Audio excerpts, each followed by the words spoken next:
Magluluto naman nga tayo ngayon ng ginataang suso. Ito nga ang naisipan namin lutuin kasi nga araw-araw na kami karne. Natatakot pa man din at ngayon sobrang init, baka naman matuluyan ng isa sa amin. Inuna ko na nga tong luya. Ito talaga inuuna ko pag manggagata ko ng mga seafood isda. Seafood isda, pares lang yun te.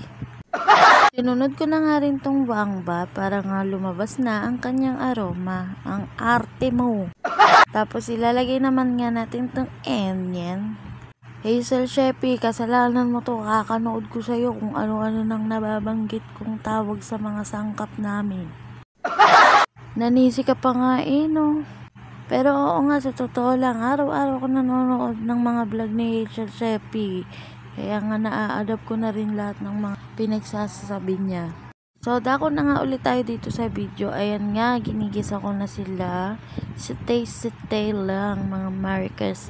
Tapos, ilalagay ko na nga dyan yung sisir. Ayun, buhay pa yung isa. Kaya tumalon siya. Charis. What? Pero hinugasan ko muna yan bago ko ibalik dyan sa ating ginigisa. Haba ka na naman sabihin nyo dyan. So, ayan, nilahat ko na nga yan sila para joining sila dyan. Magsuswimming pa din naman sila kaso hindi na nga lang sa dagat. Dito na sa kawali ni Charissa at may kumukulo pang mantika.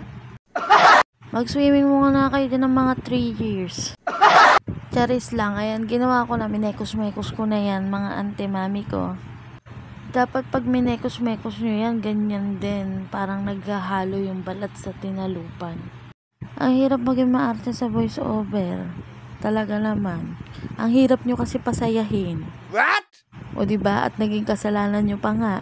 Tapos inilagay ko na nga rin yung pangalawang gata ba yung tawag dun? Basta yung parang pinagugasan ng nyog. Sa hirap naman talaga maghanap ng gata. Talaga namang nagpaano pa kami ng nyog. Tapos nilagay ko na yung paminta. Ginawa ko dyan guys, buo siya tapos dinurog ko lang. Parang ginawa niya sa'yo. Sorry. Hala, ba't may odds? Pagkatapos ko ngayon lagyan ng pamintang durog, hahayaan natin siyang kumulo for about 465 years. Mga ganun mga auntie ko. Minsan talaga ang dami mong eme sa buhay.